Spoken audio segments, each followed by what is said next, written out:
everyone. Some of you may know that the PandaNet AGA City League is going on right now. You can sort of check out the schedule here on the website. They play about a game, it's about a month? Yeah, about a month per round, and it'll actually, I think it has the finals at the US Go Congress in the summer. So it's basically like a year-long tournament between teams from different cities, which is kind of cool. Most of the time we think about Go as being a one-on-one game, and I think, that has a certain American individualistic appeal to it, mano a mano, my best versus someone else's. But I think as far as like a spectator sport and as far as a potential for a much larger audience, teams are probably the way to go. If you think about the most popular sporting events, for the most part, with few exceptions, at least in the United States, they're all team-based, competition. And it just has more people involved. There's a lot more variability. It's pretty exciting. And how team games work and go is that you have a team usually of 3 players. Sometimes there's also a captain or a fourth sort of coach. There's different formats, but the most standard is that there are 3 players per team. And you challenge another team with their 3 players, and you match up your 3 boards against their 3 boards. And the conventional theory is that you take your best player and put him on board 1, and your worst player of the 3, that is, and put him on board 3, and the other team does the same, and you play out that way.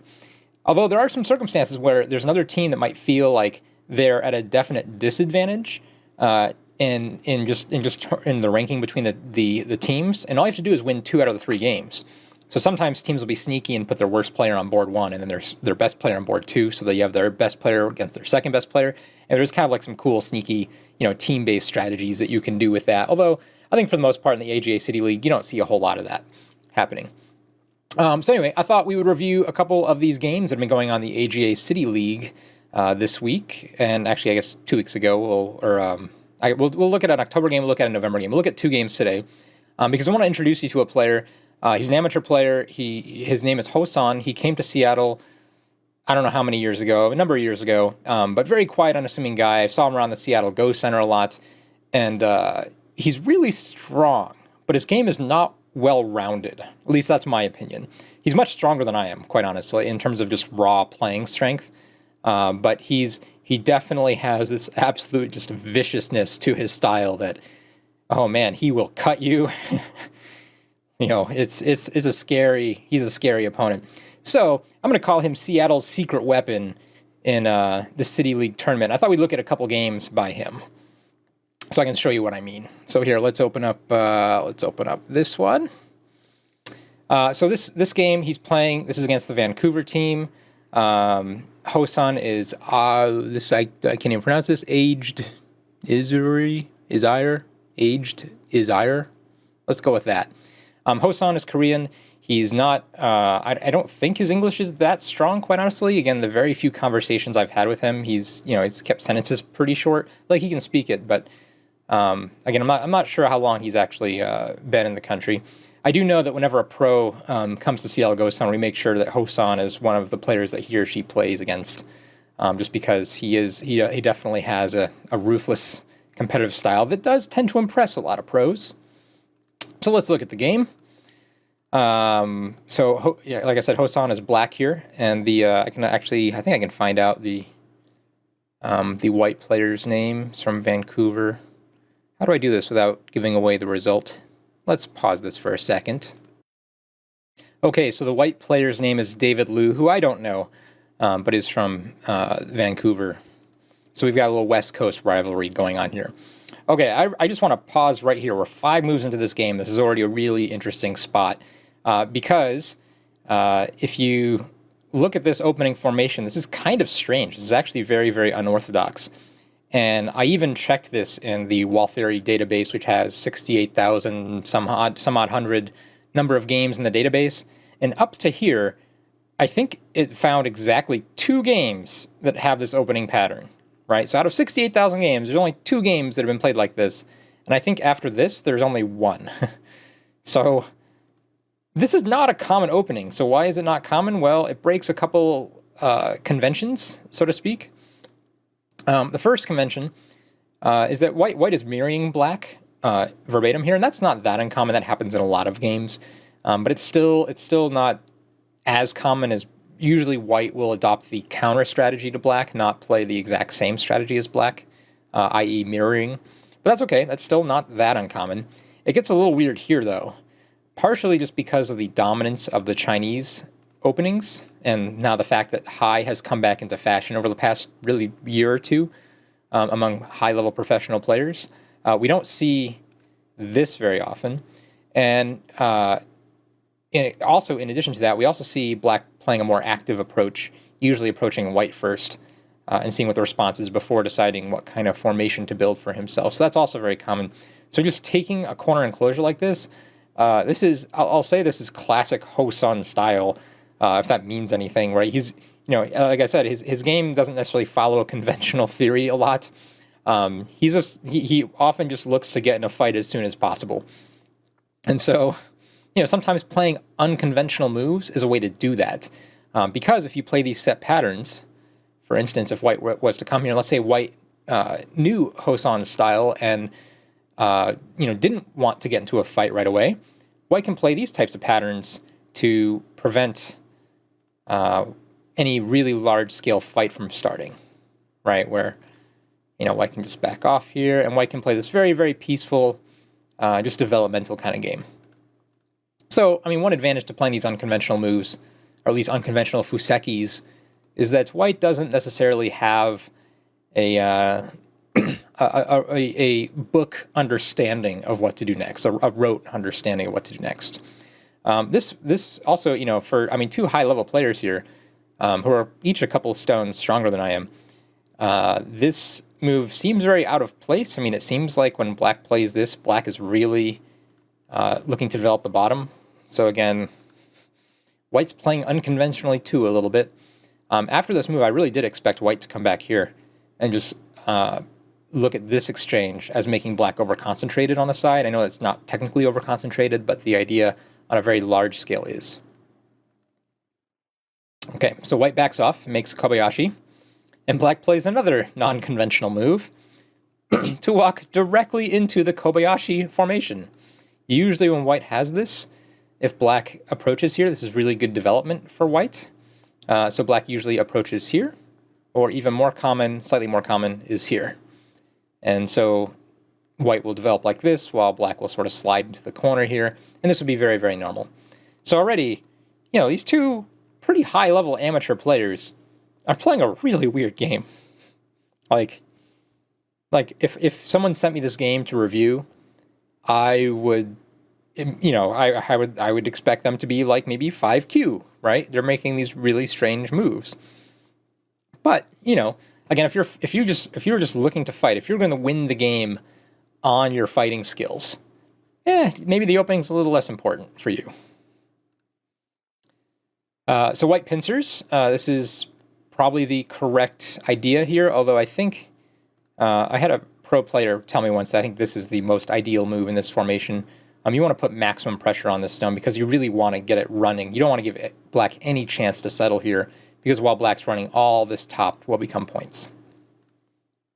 So here, after white pincers, black does run out, and this is very close to a fashionable move. There is I've seen this move, this sort of probe before, played by professionals, where as they're running out, they're trying to make sure that they're getting out a little bit faster than white, so they're not under any real pressure.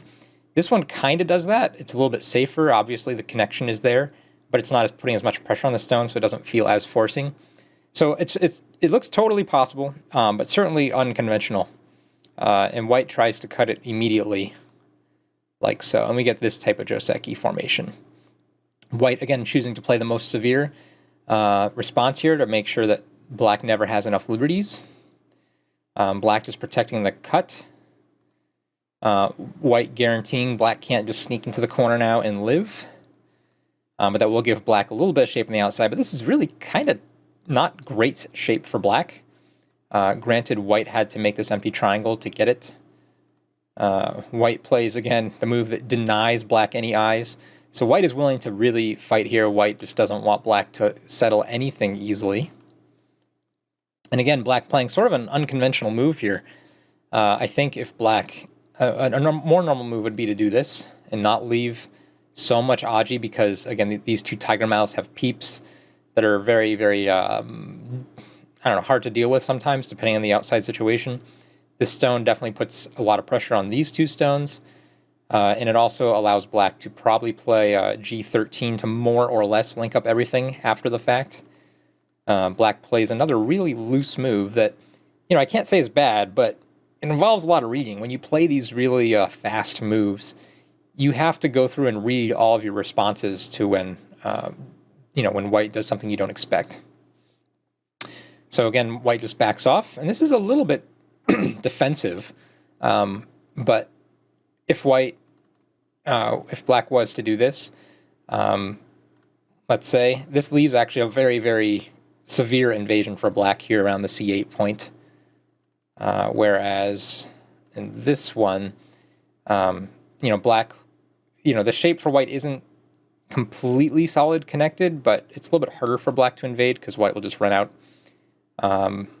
while focusing on this weak point, or while having that weak point to use as a resource, I guess. So, but anyway, black looks at this as a slow response. It's only in the third line, so black doesn't feel the immediate pressure coming on this yet. So black takes the time to really start to attack and use that fifth line stone and convert it into a wall. So now all of a sudden these two white stones feel cut off, but again, this black group doesn't have any eyes yet, although it can lean on this to get shape. White pushes through. And this is sort of the problem with the tiger's mouth. Black has to defend this cut again right now, which is kind of sad. Black would really like to jump out again and strengthen these stones. But once you do that, you realize white gets another free move, and they can get out ahead and keep these two groups separated.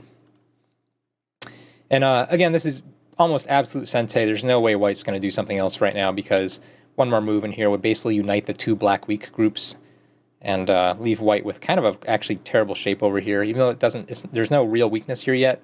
Later on, this cut is something, and these two stones are not alive, and white doesn't actually have that many points yet, as long as this group is weak. So white will absolutely respond and keep that cut there present. Black needs to get shape and get a little bit stronger here. Black's two stones are now feeling very weak. So this is kind of a cross-cut to Suji kind of thing. If white tries this to split, there's actually multiple responses here, depending on what black wants. If black just wants the middle, there's a very simple variation that probably is locally too good for white, but you can see how it unites black's two groups and makes a very large center. Black will probably choose a more complicated variation where white gets the middle and black gets the side, because there's still AGA here. And I'm not 100% sure if we can get this to some sort of ko, but there might be a way to do that, maybe? Nah, I guess not. Not really. I'm trying to find a variation that if white takes this, there's this, but black is one liberty short to capture those two. Doesn't quite work yet, but there's still potential for something there. Oops, that's not the game. After this, white does not like probably the side variation that I showed you, where white gets the middle and all these points go to black. So white just keeps his two stones strong. Oh, and actually there's another variation. If white plays this, obviously white doesn't really want to... whoops, that was the wrong color stone. Actually, there's a lot of variations of this crosscut too, right? Because it could end up, if white takes this, black again could just take the side. This would probably be good for white, actually. Even though black gets a large side, this strength is probably good enough to restart this attack on this group. So I don't really know what the two players are thinking. Again, their fighting skills are gonna exceed mine quite a bit, in particular, as you will see in some of these shapes. So anyway, white just backs off and keeps the shape strong. White peeps at this, which is a really weird move to me. It makes sense when you see it played out after this. But for me, if I just connect, this is basically sente, right? And then black can jump out. When black peeps here first, black still has to come back and play this. So it's like, so let me do the Tawari analysis. If black just plays here and white wants to stay connected, white probably won't choose that. White will choose this one. But for the sake of argument right now, let's pretend that white plays there. It's like black decides to play there right now, which is not really that efficient of a move. Yeah, it's a nice move for making a little bit of eye space, but feels like we'd have a better move over here if we wanted to help this group. So, for some reason that's when in my analysis that's saying black really doesn't want white to play this move, and probably because there's this peep here. But this peep really, I think black can deal with it. It's not a huge issue yet. And meanwhile, black still has this peep and this Atari for free stuff later. So I don't know. It feels a little bit strange for black to peep first. But I guess black just doesn't like this shape as much because of this double peep. That's my assumption. So black plays this exchange first in here, and again, maybe this is also just indicative of Hoseon's fighting style. He wants to keep his opponent without any sort of shape or eyes, or he wants everything. He wants everything on the board to have the ability to die at any given point. So white turns, and just again keeping these two groups split, maybe putting some pressure on the eye space over here, as well as threatening to basically start to surround this group. So black jumps out. White takes this peep again, ruining the shape down here. This move is also really big in the sense that it almost guarantees the safety of these two stones, depending on black's response. Oops, and I skipped forward one too far ahead. Black chooses not to respond down here. Again, after white's out, again, there's no way to disconnect this yet, without white having a severe shortage of liberty somehow. So black says, okay, I've got this group strong. This group is kind of stupid looking, quite honestly, but he's going to say it's strong enough. So it's time to start another fight. And, this stone is not a common invasion point. Obviously, actually in this shape, I guess it is, but you don't see this shape very often, so it's not that common of a move. But it basically does kick white right in the teeth. If white wants to connect these two stones and have some sort of eye space, white can't do both of those things. So you'll see white connect, or at least go that way. Black actually defends the stone very lightly. Instead of pushing or wedging, just plays here. Says, hey, you can come back and capture that stone if you want, but if you do, you only have one eye. White now jumps out, and now black needs more shape over here. In order to really keep this attack going, he has to not get killed over here in the process. So black makes these exchanges that I'm not convinced are really that helpful for eye shape. It's... Man, Hoseon's style is so different than me. I try to play really just good Hante kind of moves, and at least that's what I think my style is. And Hoseon doesn't really do that. And Hoseon, he's probably a middle-aged kind of Korean guy. He dresses very cleanly, very nicely. Wears glasses. His hair is always very well kept. He looks like he should work for a bank or something. And then to see him just play like these, nasty, just all-out kind of moves is just such a contrast to what you see in person. It's kind of entertaining, actually. Okay, so now after black plays this in Sente, now black decides to activate this stone since white didn't take it off the board. And now black's going to cut this with basically the most crude sequence possible. Black takes a move to link up, so now these two stones can't die. Now white has been split into two different groups. White has to take a moment to live in the corner here, which will give a moment for black to basically strengthen this stone. And I'm not sure what this exchange is all about. That kind of confused me. White will take this opportunity to say, this group is safe enough. There's no real place for black to immediately surround it, and meanwhile this black group is still safe, so white's just going to take more points in the corner. And again, this is a really big move because it takes away the potential for black's base. This move would be absolute Sente. Whoops. White would probably respond probably there for the least amount of AGA, I think, in most eye space. But now black all of a sudden has potential for eyes. So this move is really big, in that if black, especially if black decides to start attacking this right now, which he can do. I mean, this is still totally a thing. Actually, this is just dead, huh? Yeah. Black should probably... any way for this to go wrong? White probably has to play that side, I guess. Oh man, nasty. I don't know, that could easily spill over into this weak black group now, that black doesn't have this ice base. When black plays here, are there any other... This just doesn't work, right? Oh, actually, it could go to some sort of co thing. Some sort of weird co thing. AGA. But it feels like white shouldn't run this out yet. Or at least, sorry, black shouldn't split this out and white should immediately try to save. Like, both of those things probably shouldn't happen without playing more moves out here. Anyway, black, it's all doesn't really matter right now because black takes the move to block to try to keep this base alive. And that does force white to come back and now actually make a live shape.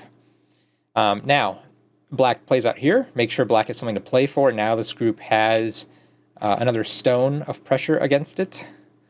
So now white will peep here first to make shape, which black also doesn't quite have two eyes yet. Remember, there's a peep here at any time. And as well as there's also a peep here because of this exchange. So if black has to connect these two things, there's not two eyes here, just like that. White jumps out, and again, this is a very, I mean, it's a little bit lighter than a move I would almost always look to play here. And maybe this is my defect, but I really don't want to leave this cut. You already have this black weak group.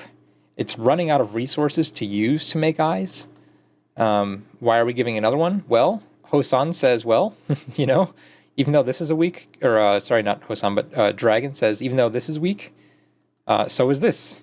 And so I've got the time to play a really fast move and leave weaknesses. I'm not sure if that's a good idea or not, but in the game, black plays cuts this immediately. This is just right too big of a weakness to leave behind. So white cuts and then has this free peep. And again, because these two stones are already linked up over here, giving this extra strength to black really isn't that painful, at least at the current time. But what is painful, and again, playing the jump did this, is that white now has two weak groups on the board. And meanwhile, black really only has, I guess has two, technically two, but it feels more like 1.5, right? So we have, this one is still definitely the weakest black group. But this one, too, still doesn't have two eyes, although we can get eyes pretty quickly for it, as well as still being able to run out while attacking either one of these. So this group is, the number 2 group is much stronger than the number 1 group. White jumps out. Again, this is putting a lot of pressure on this number 1 group. And then black takes this peep here, which actually gives white time to play this, so this is probably a bad exchange.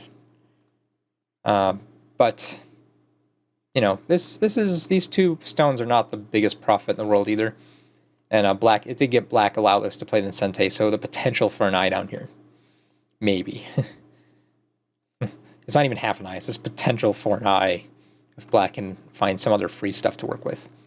So black jumps out and actually shoulder hits the weak white group. Again, has to lean on this group to get both of his groups to safety.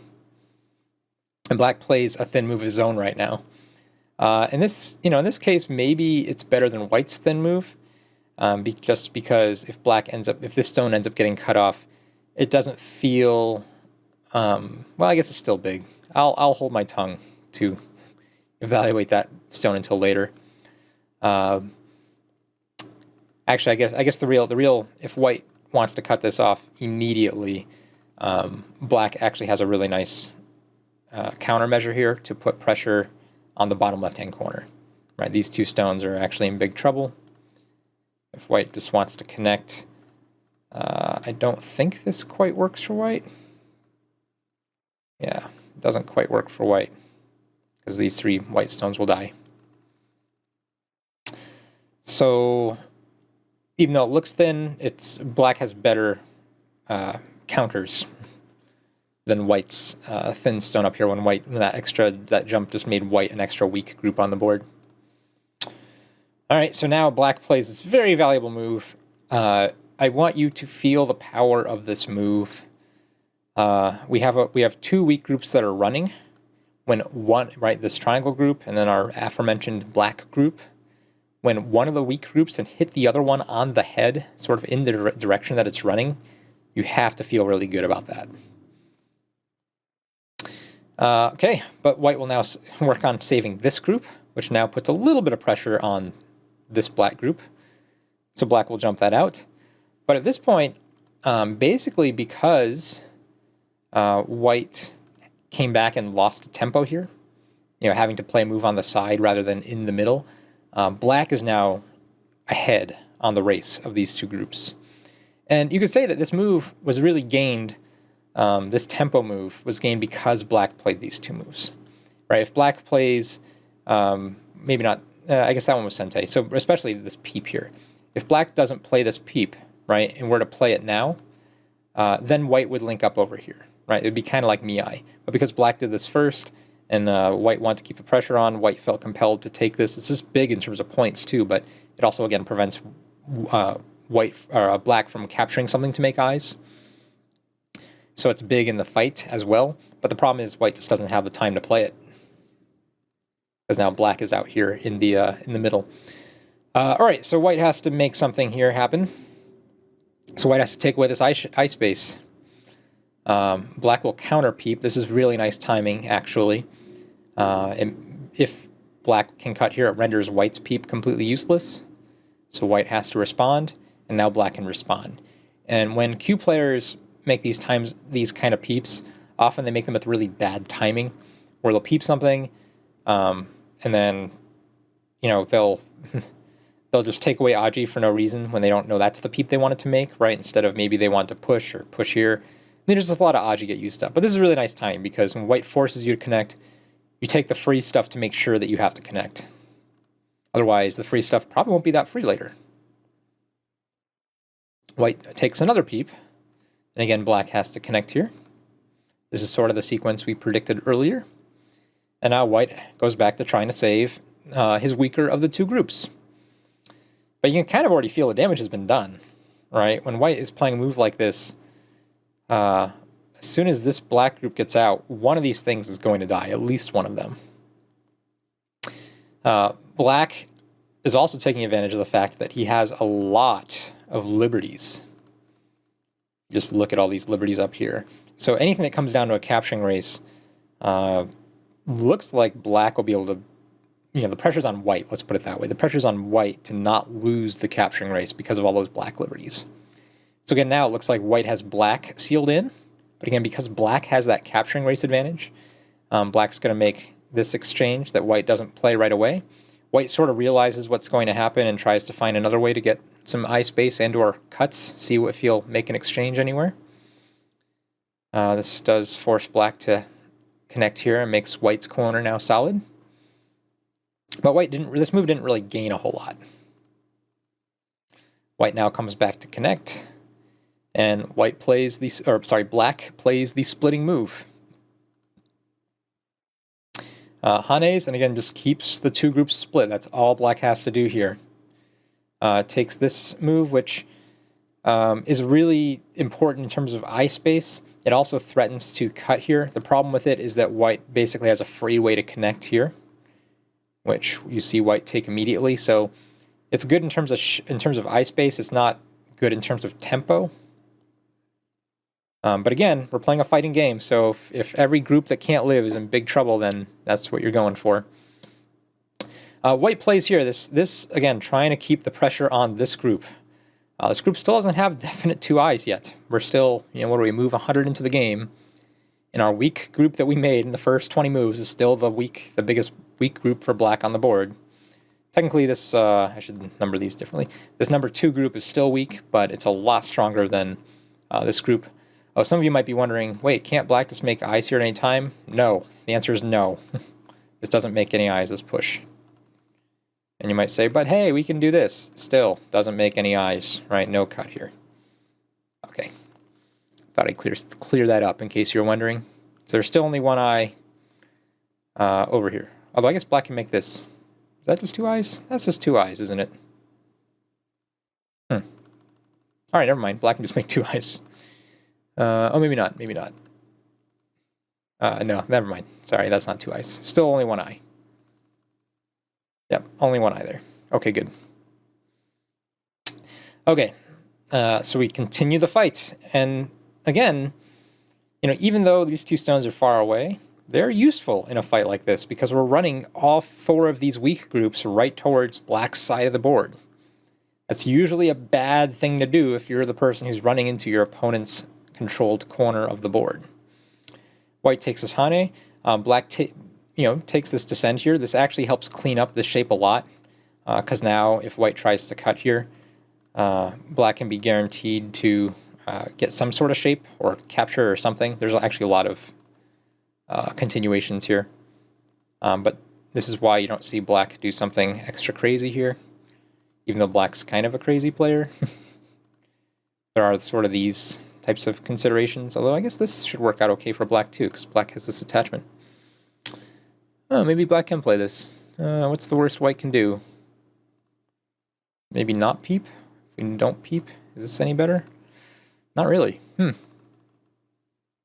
Yeah, maybe there's an opportunity here that black didn't take advantage of. Black decided he just wanted the shape and the liberties. Whoops, that's not the game. White is taking these peeps right now, again, to help out this connection. This is an interesting peep, just because, again, the timing of it is really good. It's very similar to the other peep. White's saying, hey, you need to connect right now. First, take your free stuff. Do I really need to connect right now? You connect? Okay, yes, now I need to connect. So it's just really good timing. And the reason why it's good timing, again, if I just connect right now, let's say we play another 50 moves, and then I come back and try to peep, white might not care about this whole group of stones up here and say, look, you already connected out. You already have to end up playing an extra move out here, so this peep isn't as big as it was before. Right now it determines the whole life and death status of these 2 groups, but later on it might only determine the life and death status of 1 group. So that's why it's a much bigger peep right now and why the timing is good. White turns, again, just trying to get liberties and get to the outside. And again, the nice thing about this turn is that these peeps don't really make any sort of solid shape for black, so white can sort of tear through them. The real problem, though, is that they don't necessarily give white eye space either. Again, black has liberties, so black can even allow sort of there to be a cut here, although he doesn't, as long as the capturing race is good for him. Both these groups are just still sort of running. You can kind of already see the writing on the wall here. And even though white gets some shape, you can see that black's shape is actually strong enough and has just enough liberties, right? This group of 3 stones has 4 liberties, which is just enough to not get it killed. And then this move is basically white's last-ditch effort, right? After this group doesn't have 2 eyes, white has to find a place to counterattack. But black has this very nice sequence here to surround it. Black just connects. And this puts pressure on the corner as well as making eye space for black. Black now has guaranteed 2 eyes. This move actually doesn't guarantee the 2 eyes for white. So black actually goes back to dealing with this group. And again, the only way for black to lose this game right now is for something big to die. And so black is strengthening while basically guaranteeing the death of this. White plays this cut, which is the only AGA he has, and then cuts through here, trying to start a capturing race between him and the giant black dragon group. But, as you'll see, there's nowhere near enough liberties, and even if this goes to Seki, right, between this white group and this black group, which it won't, because again, black can always make an eye, so it won't even be a Seki. If this group dies, it's no longer a Seki. So this game, white now takes tries to take advantage of the last remaining AGA here with this cut. Is able to make an eye, but black just takes the stone off the board. white asks, can I have another eye? White tries to take this cut, but again, this cut doesn't do anything. It just makes one eye, which would lead to a Seki. But again, a Seki versus a dead group is dead. So at this point, white resigns, because there's no way for this white group to get more eyes. And yeah, if this group can't live, then this is not a real Seki between these two groups. And this black group will murder this other one. Meanwhile, white still has another move here, just for the sprinkles on top of the ice cream. Okay, so anyway, this was a round one game by Hosan. This is back in October. I want to show you a second game he played, and we'll see how his opponent dealt with his very aggressive style this next game. His next opponent I actually know. He's a really strong player. Here, stay tuned for that one. I'm going to go make a little bit more tea for myself. Ah, it's hot. Oh. Okay, I did find a picture of Hosan that I will put up on the screen right here. He's the guy on the right-hand side. Here he is winning a tournament at the Seattle Go Center in 2013, just so you guys can all see a picture of him. I thought you'd appreciate that. Actually, I'll see if I can find a picture of Evan Cho here, too, and throw that up as well, just so you can see his opponent for this next game. And again, these games, this tournament that they're playing in, right? These are monthly games, so it does take a while to play, and it's almost all done online, except for usually the last final rounds, which are done live at the US Go Congress. So anyway, here we go. Round two. This is the November game. We'll look at Hosan's game, and in this game, Hosan is white, and I believe this is Evan Cho who is playing black. And Evan Cho, it says he's 6 down, but he's actually much stronger than that. Let me actually see if I can pull up his rating. Yeah, so Evan's AGA rating is actually 8.99 Dan, which makes him the third currently highest rated AGA player. Coincidentally, he also tied for third at the US Go Congress Masters tournament this past summer. So we're talking really strong, American player. His Korean name, I think, is Byumgin. I'm not sure if I say that right, so it's actually Byumgin Cho if you want to look him up. But, I think he goes just by Evan, just on the day-to-day. So that's what I'm going to call him. So anyway, let's take a look at this game. And there's going to be a difference just because Hosan is white. And I think for his style of play, I'm not sure how much it matters, Again, if you win so many games by resignation one way or the other. But it probably does. I guess in the fighting, you always want to be one move ahead. So I guess being black, maybe it even benefits his style more than others. But anyway, so this is a standard orthodox opening played by Evan. In this game, Hosan actually just plays 4/4s as white. And this is all very normal. This is historically speaking more common, though this is sort of the current trend to deal with the orthodox opening. And this is all very, very normal until this next move that Hosan plays. And again, I checked this out in the Wall Theory database, and this is the moment where, of the 68,000 some odd games, this game exists like at least up until here, like several hundred times over, and then it kind of goes down into the tens and dozens, I guess. But at this point, there's no games that go like this with this move.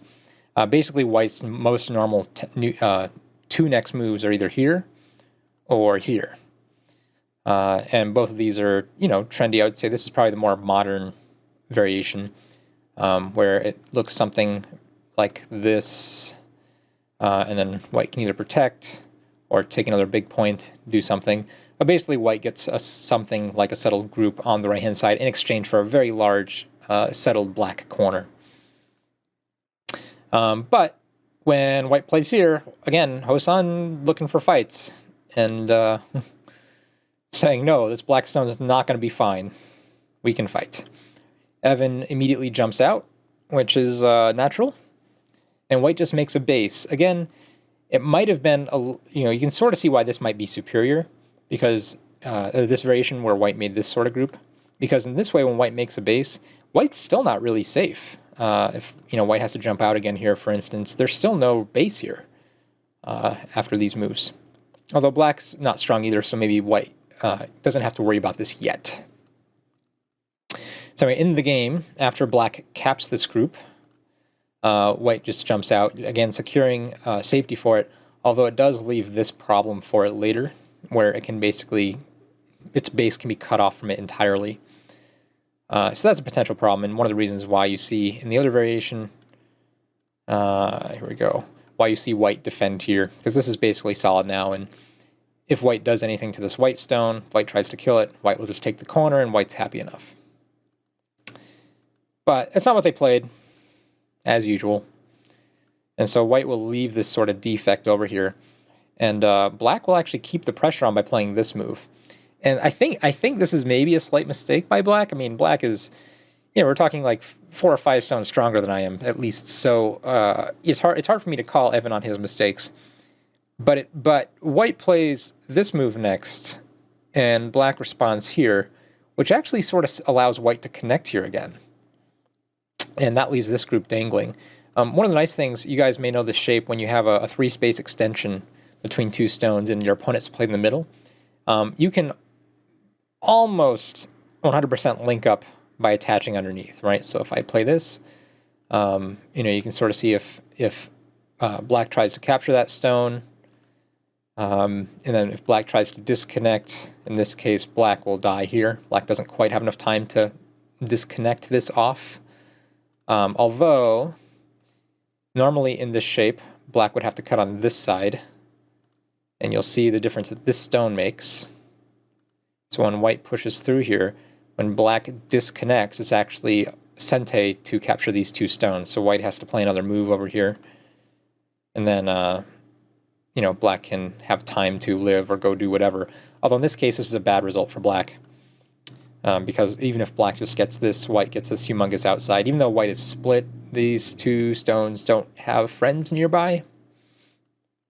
So anyway, which is why, that's sort of the reason why when, or at least before this move, or why sorry, let me back up. So these are the reasons why, first of all, black wants a stone here to keep that potential split in reserve. That's why this is good shape for black. So when white tries to link up underneath, white can't do it cleanly. There's going to be a cutting problem. But also why black plays this stone, because this also takes away that same sequence, because it allows this black group to live very easily. But after white makes this exchange, white can actually connect up here again, and there's not a whole lot black can do about it, because as long as this group has liberties, this R6, R5 group, as long as these stones have liberties, I think the best black can do is something like this. Actually, I should show the other variation first. It's the more easy to see variation. Here, black can take this exchange, but then white has to come back and fix. And now do you see... wait, why did that work so well for black? What was I trying to show this for? I get confused sometimes. Oh yeah, I was trying to show why this would be an okay variation for white. Oh, is it white? Oh, because white will push here this time. Right, because these stones have shape and liberties. And so black can't really cut here, right? Because white will just push out and be safe everywhere. And black doesn't really want to be trapped on the inside really low. If we look at the other variation, where black cuts this way, you'll actually, I think you'll really see the difference on, or not the difference. You'll really see that all white needs is liberties. Because if black tries to cut here, yes, white can start a capturing race and kill black as long as there are liberties here, right? Because if black, plays something like this, white has to play there, and you can see that if black was even just one more liberty short, and this, let's say this was Atari, or let's say there was already a black stone here, black could Atari here, and then Atari here and capture. And I know there's Ataris and other countermeasures, but again, the basic idea is that there's a liberty problem for white on that connection, because black can Hane on the opposite side and disconnect. So I'm just telling you this because this is important, all right? And this is a shape that may come back later. We'll say that. But right now, nothing works for black. Black can't really disconnect this cleanly or easily. Again, white has too many liberties. So black goes and takes a big move. And white is okay to pincer here. White would actually very much like it if black were to play this variation, which is not the game. Should warn you that. Right? If white can get all this, now all of a sudden these 3 black stones really have no friends. Maybe white can take another big point and now have a big development on not only on the left-hand side, but really the whole center, because there's this weak black group. So black doesn't want to do that. Does not feel like giving this whole area to white, so black will counterattack. And white will make sure this stone has nowhere to go. And it's also a big move just in terms of points. And black will make a base up there. So this is a pretty normal sequence. The reason why white kicks here is that these two stones are too close together for this type of extension, so white's okay to make this over-concentrated. Now black will start to figure out what to do about this corner and use this stone. This stone is high, so it's easily undercut. White really doesn't want black to get the stone out or link up or take the middle, just wants to stay strong everywhere, so white gets out. Black backs up, and this is I don't know, this is a move that I probably wouldn't play myself, but I probably should. It develops the bottom very strongly. It actually helps make eye space.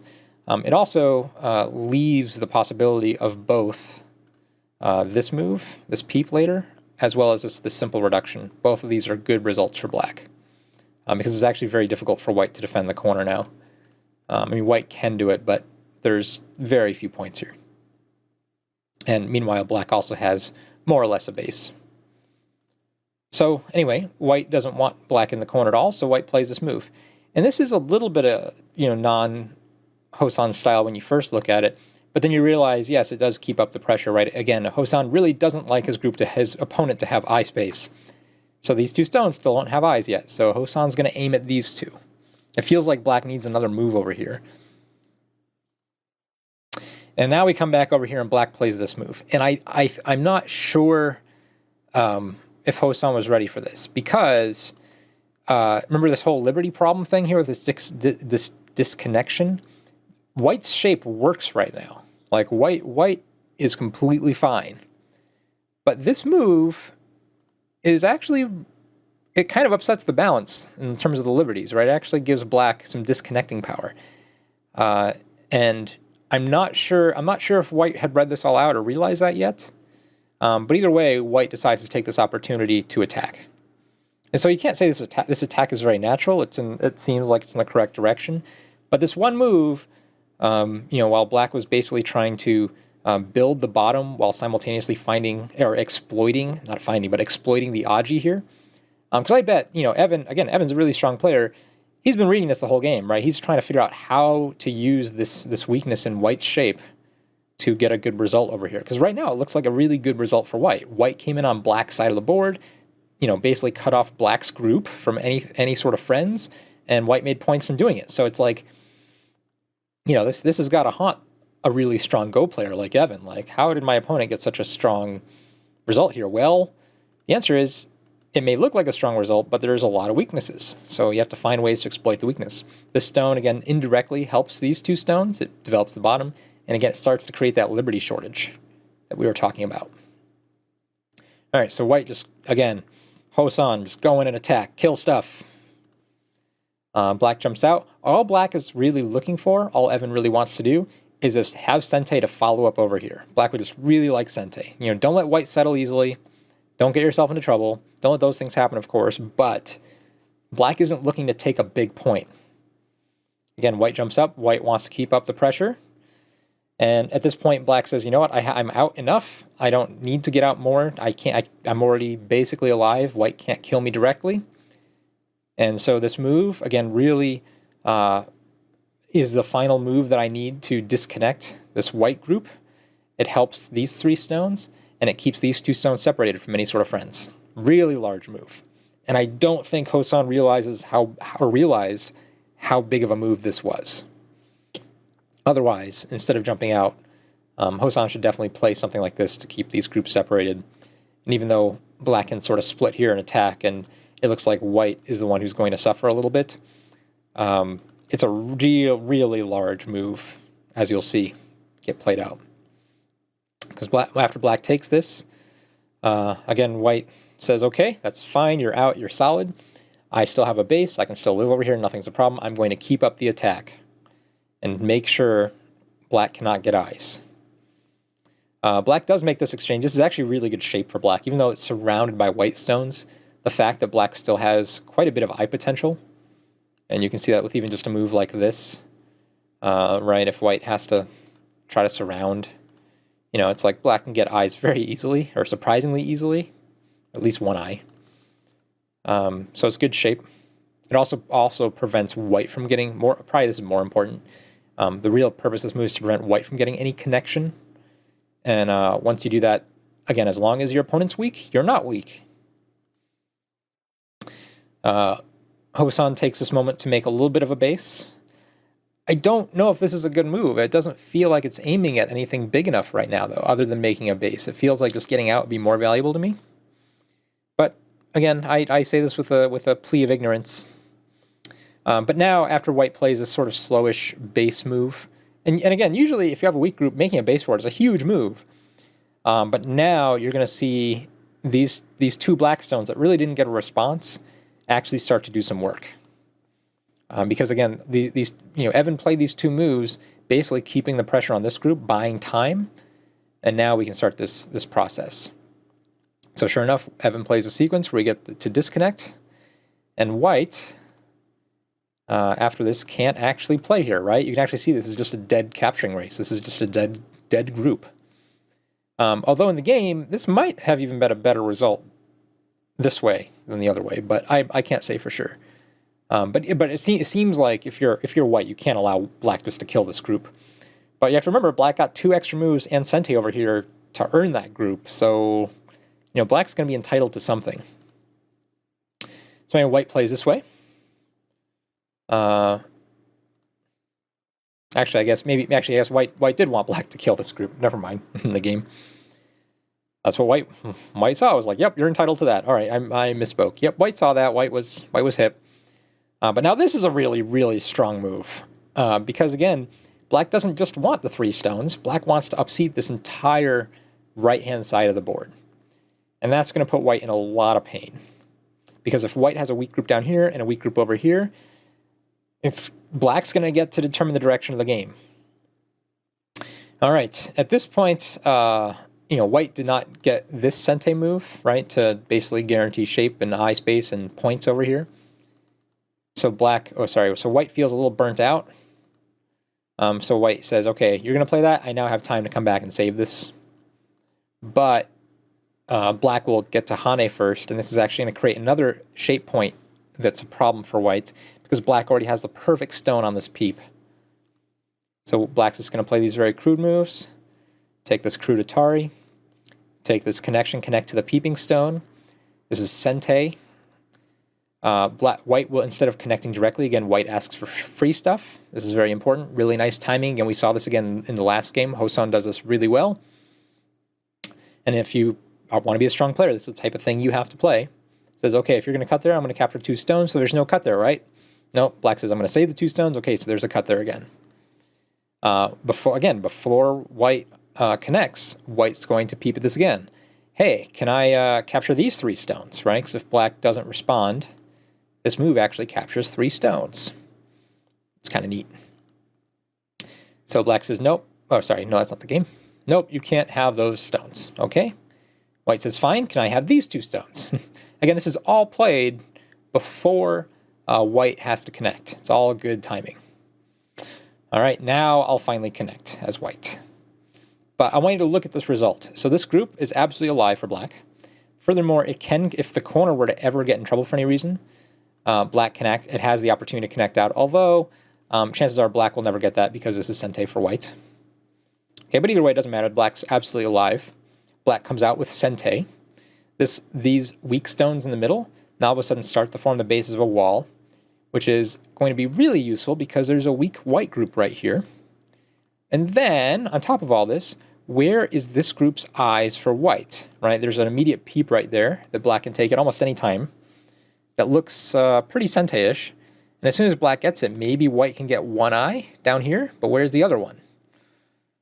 So, black takes the peep immediately. White tries to respond as strongly as possible, just to get more liberties on the outside, which will help this group run later, but ultimately has to come back and connect. And now, we have a problem for white. Hosan's in trouble. This group is not yet alive. It's not weak either. It takes a few moves for black to really attack it. But again, with these black solid walls on the outside, it's very dangerous once it does come under attack. And we also have this group that doesn't have guaranteed eyes yet. Meanwhile, if we look at the score, we can. This is a pretty big corner for black, or for white, excuse me. Except there are still some weak points in it. So I feel comfortable evaluating this at about 10 points for white. This will probably get shrunk quite a bit, but for right now, if we call that 10 points for white, here's another, let's say 15 points between this and this. Although once the stone runs out, maybe that's not. The next move here is very big. If we're generous, we'll give this 15 points, and if we're very generous, we'll give this 5 points. So altogether, I think that's 30 points for white is sort of our most optimistic we can be right now. Meanwhile, this black group down here, right, this is a very clean, easy 15 points. We have another 5 right here for 20. And another 15 pretty easily. Maybe only 12, but at least 12 points here for black. But it should be more because, again, as long as there's a weak group in the vicinity, we'll get more.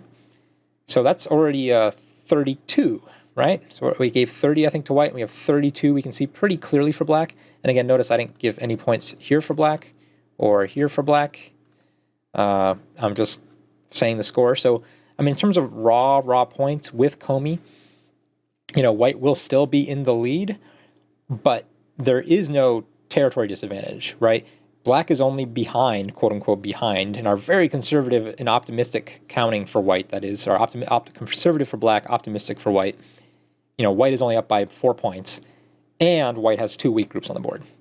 And the weakest of black's groups is already one of the ones that's furthest out into the middle. This is going to get rough.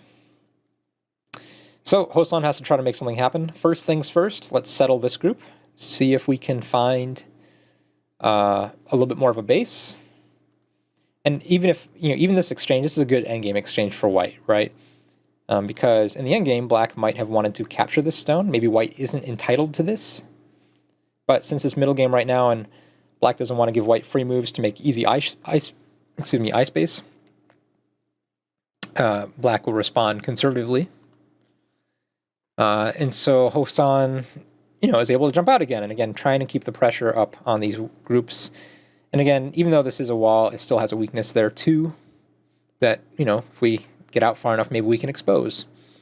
Although black will seek to remedy that weakness as soon as possible. And now, this is a very severe move against this group because black is basically saying, okay, which way are you going to run? Like, you have to run somewhere. If you don't run anywhere, I'm going to kill you. You have to pick a direction. Black could have played a more conservative attacking move and just taken points and just sort of let white run out and connect while taking all this. But this is much more severe. There's more to gain, more to lose this way. So white says, I want to run this way, and then cross-cut, make a mess to see if we can find shape.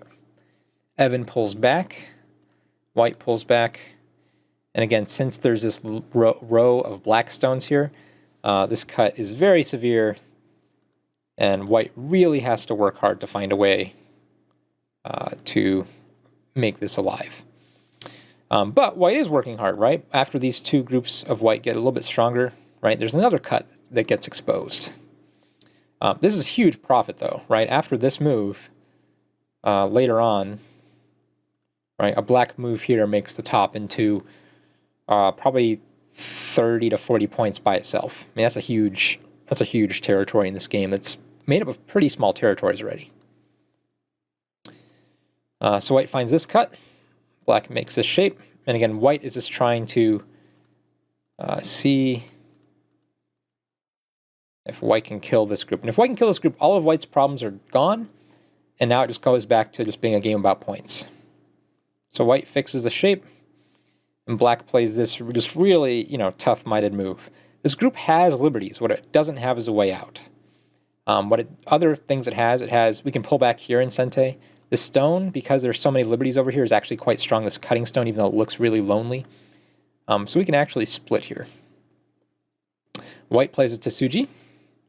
And instead of, this is actually kind of a nice play. If black plays here, this actually just allows more Sente moves for white. that might allow us to recapture this group. Things like this. This is the most crude variation, of course, but so we don't want to allow that. So black just immediately plays there. And then, or sorry, white just plays there. And so after black responds, we'll say conservatively over here, and white plays this. We don't need to kill this to win, right? Black doesn't need to kill this to force some sort of giant capturing race to win.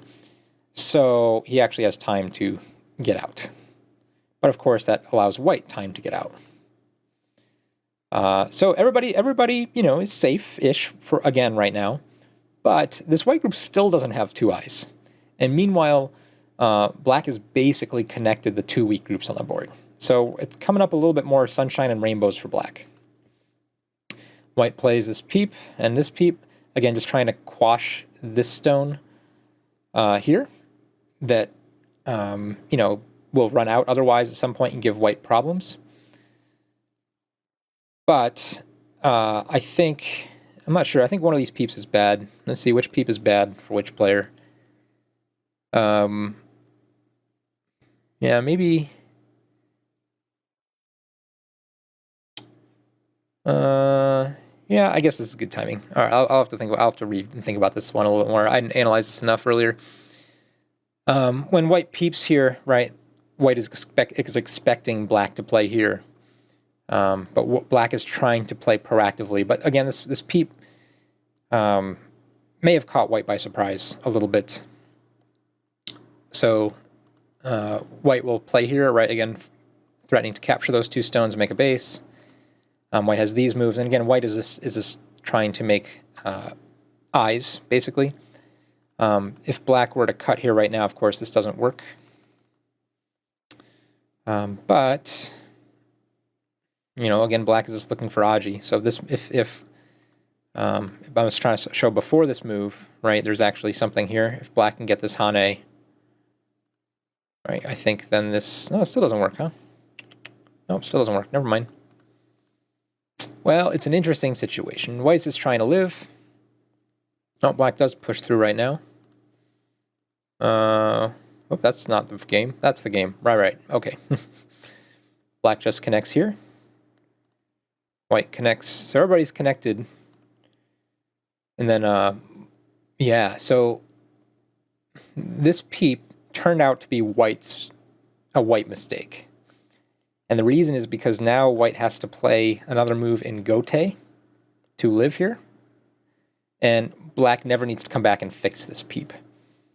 So how many moves ago was that? There we go. That's what I'm trying to say.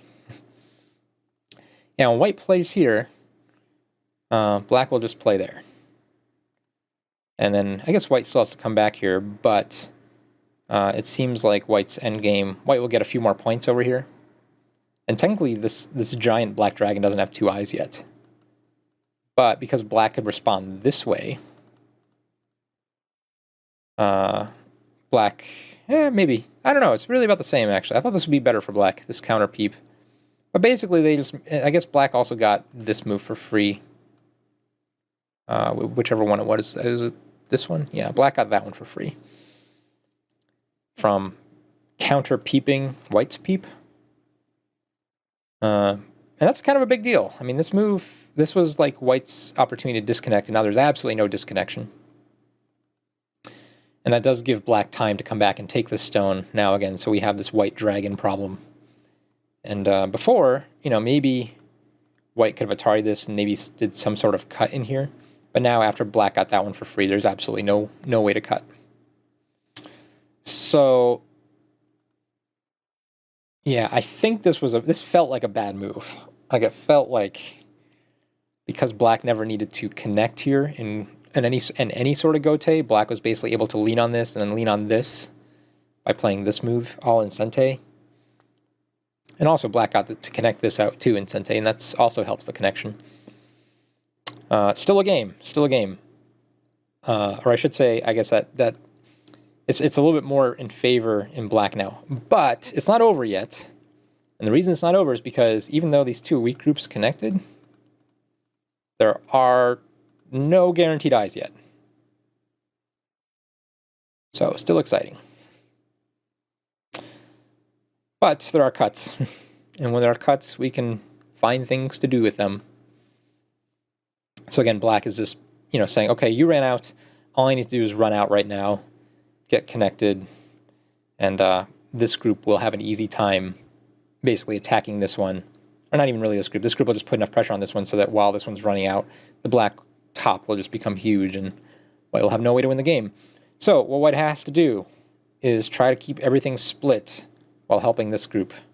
So maybe find this move, the shoulder hit, puts a little pressure on these 3 stones, potentially makes this into a cutting point again, and it might even help this group. So we're trying to do a lot with that 1 stone. White now plays a little bit more conservatively, just connect, or just, it looks conservative, but again, we're threatening to try to surround this whole thing, even though, black can basically eat our stones over here. Black can't allow that to happen, so black stays connected. White stays connected, and again, this could be the type of move that gets a lot of people into a lot of trouble, because even though it kind of has a connection down here at this point, its other friend is a really weak group. So black will immediately cut that off and basically say, okay, these 3 stones will need to connect over here somehow. And that might be easier said than done. White makes a little bit of shape. Again, there's some defects in here. And again, the reason why white doesn't want to play this earlier is because white doesn't know how far away the stone is going to be. So again, now is a good time to use this AGA once black's committed to some sort of shape. Although I'm not sure if I'm not sure who this exchange was better for. It's probably better for black, because black got another stone on the outside. Black plays 1 free move to force white to come back, and then comes back to connect. And then white asks for a little bit more, right? Again, the whole game right now, let's get out the number tool, is between this giant black dragon, this giant white dragon, and this little tiny white dragon's trying to lean on this thing to get enough strength to attack the black dragon. So 2 giant dragons, 2 little dragons. Good luck, everyone. Black, again, this is just another forcing move, and again, it exposes another weakness here later that we can use. And again, now that black got these basically extra stones here for free, black's feeling a little bit more confident. All he has to do is link up, ignoring the 2 little dragons. Again, the little dragons are not important. I'm not sure. I guess this stone actually, yeah, so this is a nice move. Black has to connect here, and then that means later on, white can actually eat this stone and save the little dragon. So it's actually very hard for black to actually eat this little dragon now because of this push sequence. Because black has this push cut in reserve later. Or sorry, white will push from this side. There we go. And black will have to connect there, and then white can eat the stone later. But it doesn't need to be done right now. And timing, again, big dragons before little dragons. So white takes the free stuff. Again, white's still not alive. White's still a dragon. Needs to make shape. Again, black's is trying to connect this giant dragon to the little dragon. It's a nice Tsuji to do so. White gets out. Black keeps disconnections between the big dragon and the white corner group. White counter clamps for shape. So many clamps. This is a really kind of killer cut here for black. Let me go back to my other tool. Right, because again, it threatens this, and it threatens the disconnection here. Threatens 2 things. Very difficult for white to deal with. And as long as, if this stone becomes strong, right, this cut becomes a thing as well. White says, I never want that cut to become a thing. I will give up some benefit here. So now black, this giant dragon is connected to the little baby dragon, although little baby dragon still has a little bit of ability to be attacked. White tries to settle the corner. Black says, I'd like to settle my group. Which this black group, actually technically doesn't have 2 eyes yet. And the reason is because white plays here and black connects, right? There's our 1 eye we have. So we have to be very careful about the timing of when we try to help that group out. White says first, there's still the big dragon. Deal with the big dragon before the little dragon. So let's see what's going on over here. Black needs to make eyes over here somehow, or at least some other sort of connection to the other dragon. To something. Black needs to make a connection somewhere. After white connects, black disconnects. So again, this white group is still a dragon, although it has almost, I guess technically it's still only half an eye, but it still has half an eye. And now this gives this black group really two ways to live, right? It can, push here. White has to Atari, connect, and then make an eye here, or connect and Atari. I guess I should show these things out. So, right, black can do this type of sequence. If white should connect, but then there's Atari and connect, or Atari and eyes over here. So white takes this Atari immediately, prevent that sequence from happening, from this ever becoming a Sente move. White plays this disconnect. Again, big dragon still on the board. This also was a nice move for threatening the corner. And then this move, again, what we're trying to do is connect up the big giant dragon to this little one by capturing the stone or threatening the corner. And the corner, this corner, I mean, it looks like it's white's, but there's actually a ton of issues with it after this move because there's a weak point here, there's a weak point, I'll just use black stones here, and there's also a weak point here. And I think any of you can immediately see it's at least Ko, right? If we just back off here. Right, that's just dead. So white kind of has to block. So many problems in that corner. So white has to make shape right now.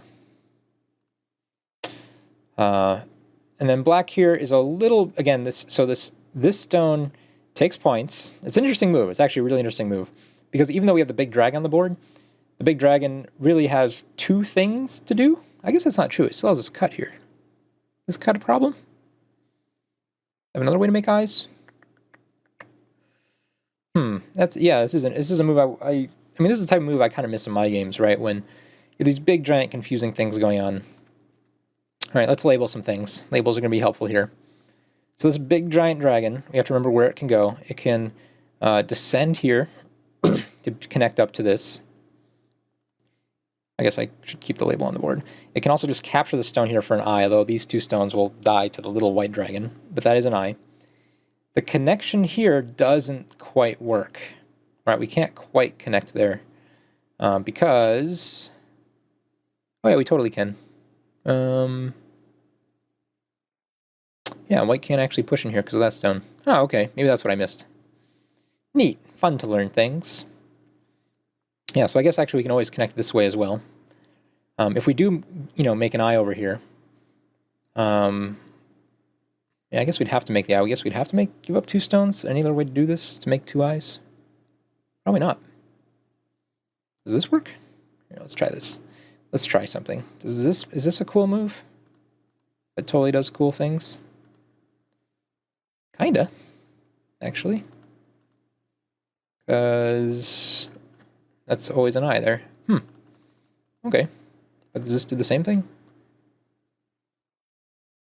I don't think it does. So I guess it does. Yeah, it does. All right. Either one. I guess it always makes an eye. So we can get an eye there. I guess black can always get an eye in here as well. Not necessarily over here, though. Not here at the bottom, but over here we should always be able to get an eye. So I guess we can connect or we can make two eyes. Oh, right, yeah, because here's the other half eye, right? Because we can make an eye here or an eye here, and we can always make an eye here. So because black has those three options, essentially, right? Eye here, and eye here.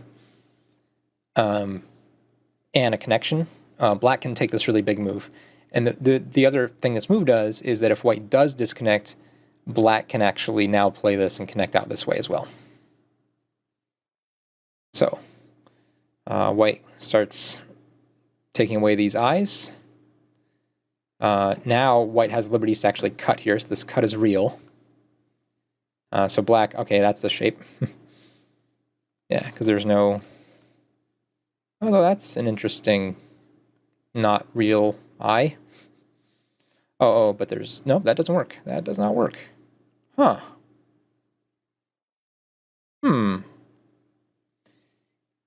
Well, yeah, black can't play this because there's a snapback, obviously.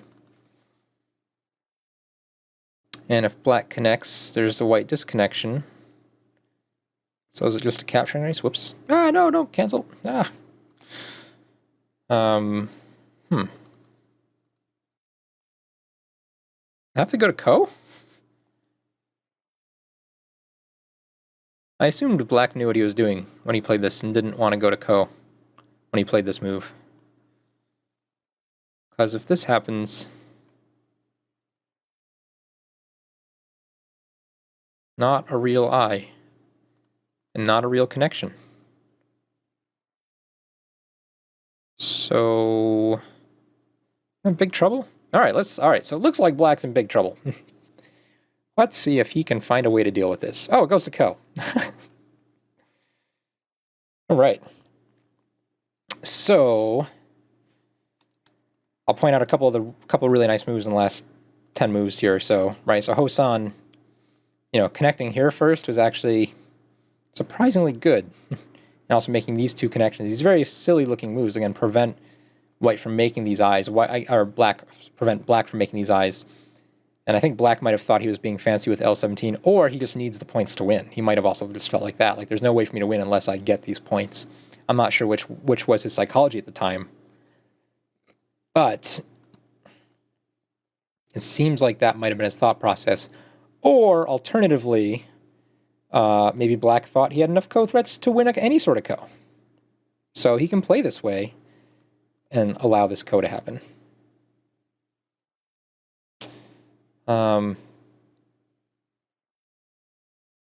Yeah.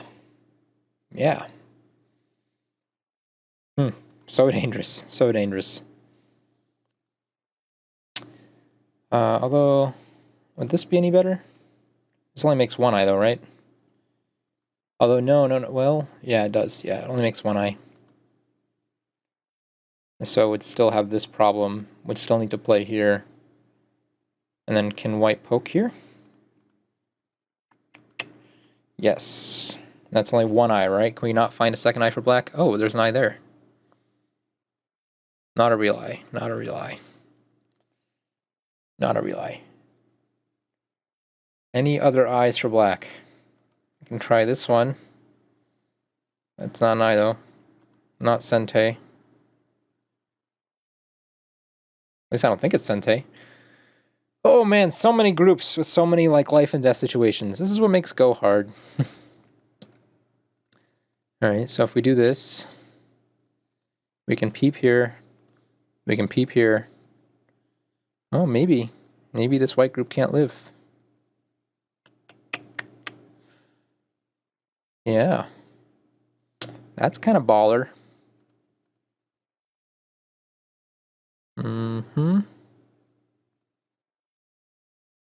And then have to play there, I guess? Oh no, that lives that way. We need to Hane here at some point. So if we Hane first, any better? That looks hard. Is this Ko? No, not Ko. No time. Other options? I should have looked at this earlier before I reviewed this game, but I totally did not. So forgive me for fishing around right now. Huh. Is this really... If this is Sente against this group... So let's say white has to play there. Maybe this doesn't actually make an eye. Even then. Oh, yeah, of course not. Because even if white does this... Oh, but there is this disconnection, which is kind of cool. Oh my god. Down the rabbit hole. Oh my god. I don't... So if... Yeah. Alright, so this move does not make actually a black eye here. But it does give black another free move that might use the stone to cut off this. Oh, that's terrifying. So there might have been something there for black that white might have missed. Or both of them missed, I don't know. But anyway, they went to Ko. And so, yep, here we go. Start this Ko with all these threats here. Yep, so this one kills the group. And black says, that's fine. Can't save it. No time. And the reason why black plays this, of course, is that, you know, if white kills this... oh, no, but white actually, it makes the Ko bigger, right, yeah. So if black wins this Ko, all these white stones die. So white takes the Ko. Black finds another threat. And Ko continues. Local threat, local threat. Another local threat. And this is a good exchange for white, though. Oh, but I guess it's more threats for black, because black will get at least 2 more threats out of that. Oh, but black plays it right now. Okay. So they spoiled some of those threats. Yep, that's a big move. Black's going to save everything. How is that even possible? How can black play this right now?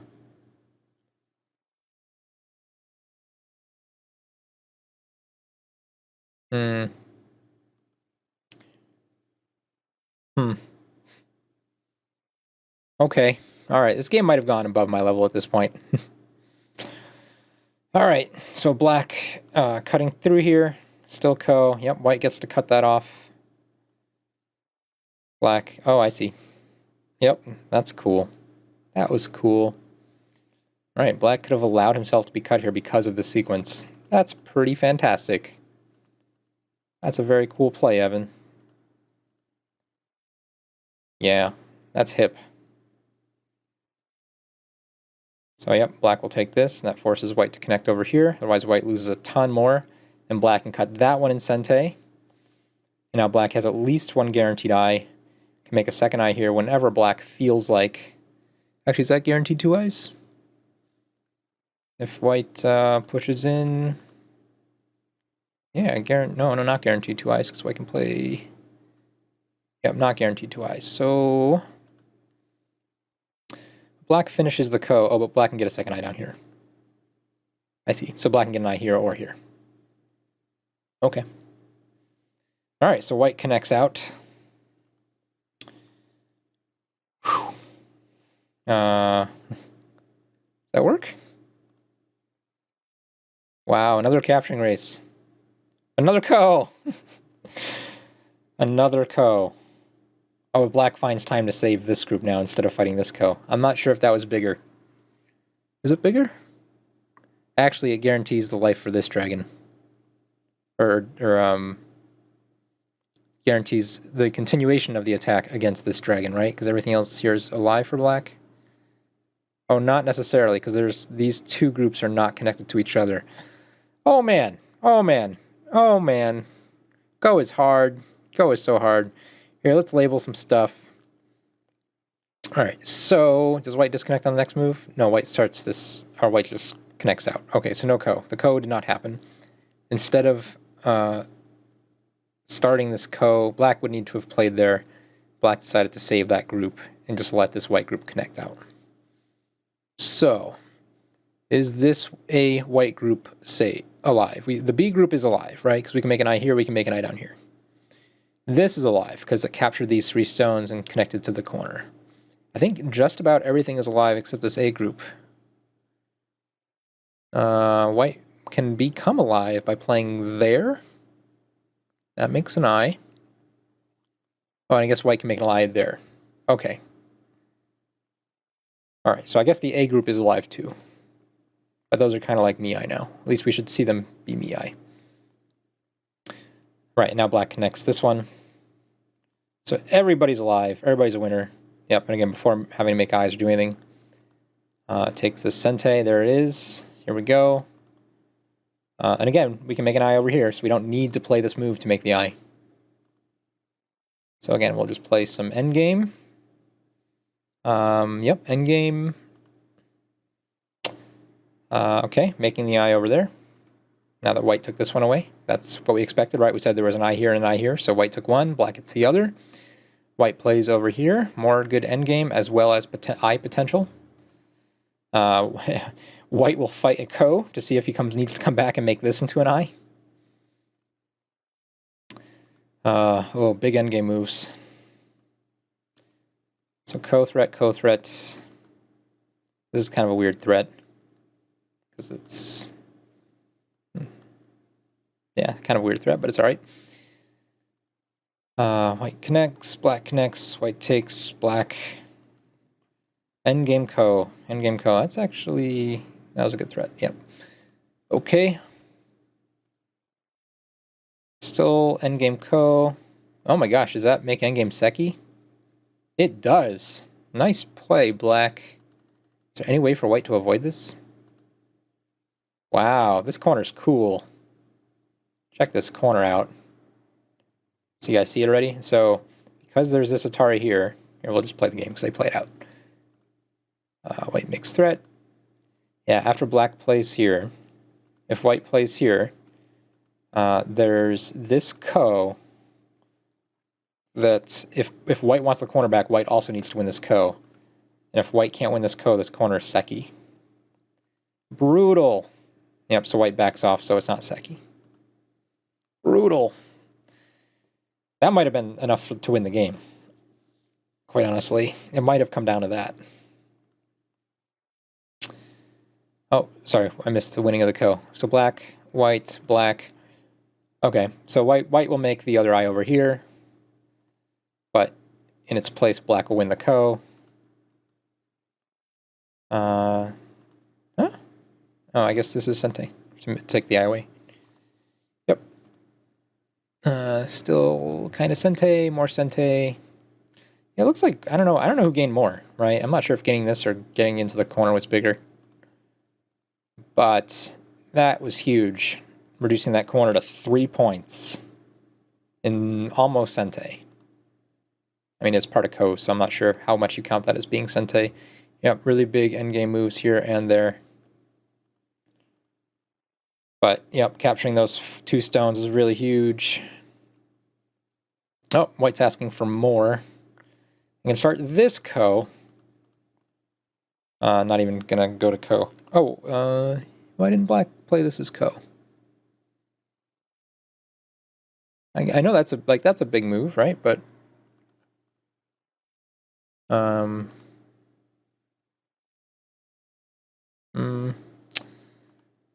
feels like black might have needed to go to ko there. How many more endgame points are there? Yeah, that's pretty big. Because if you're going to give that up, that makes that...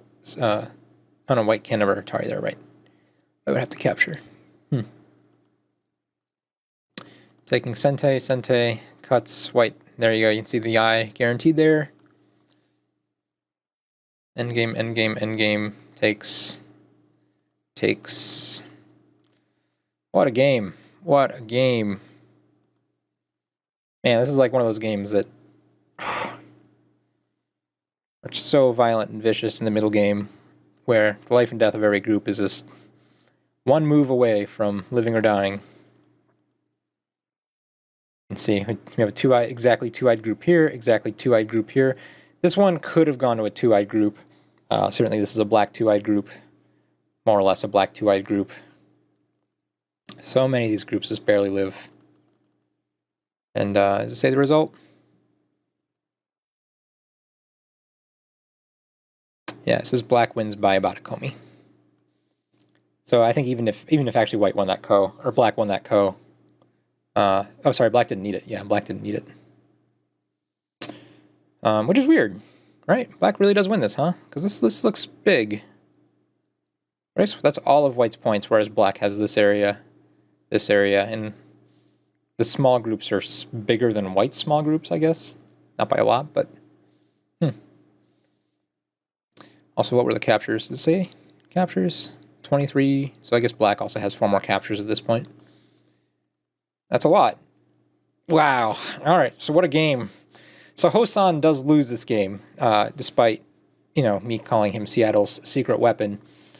But again, Evan's really, really strong. Again, like I said, as far as the American Go Association is concerned, he's the third strongest rated player right now in the United States, amateur player at least. Although there are a lot of pro. I think, are there pros that have? There are pros that have AGA ratings, I'm sure. Huh. No, but I don't think I saw any of them come up in the database. So I feel confident calling him at least like the third strongest amateur, if not just the third strongest, American player. Period. So one of those two, someone can look it up and check it out. It's a really tough game, but, again, maybe I think that White peep, right? White tried to peep this, and that gave Black that extra free move here. And you can see, again, by giving Black that extra free move, that basically gave him the opportunity to get an eye here later, which was a huge difference. So humongous. Never mind the implications on the White group that was also running out at the same time. Yeah, just killer game. But, again, this is a lot like a lot of Hosun games. So, maybe I'll look to do another game by him in the future. Again, they're just these bloody giant messes that are pretty awesome. So, hope you enjoyed it. Again, these are all put on by the PandaNet AGA City League, sponsored by IGS and PandaNet, as well as the American Go Association. Do I need to say thanks to anyone? I don't know who runs this thing. Welcome to PandaNet AGA City League. There you go. You can see all the teams here. You can check out, see if your city or a city nearby you has a team. Seattle actually has 2 teams. Here are the current standings. I think, in the League A, the top team we were looking at, they're 1-1. They did end up losing. They beat Vancouver. They did end up losing to the LLA team, which is where I think Evan Cho is from, or at least somewhere around there. A lot of the players, these teams don't live exactly in the city where they're playing for. There's a little bit of a open-mindedness that comes to the geographical area, shall we say. But, this is still a really tough division. So anyway, hope you enjoyed that video, and we'll see you next time. Thanks all.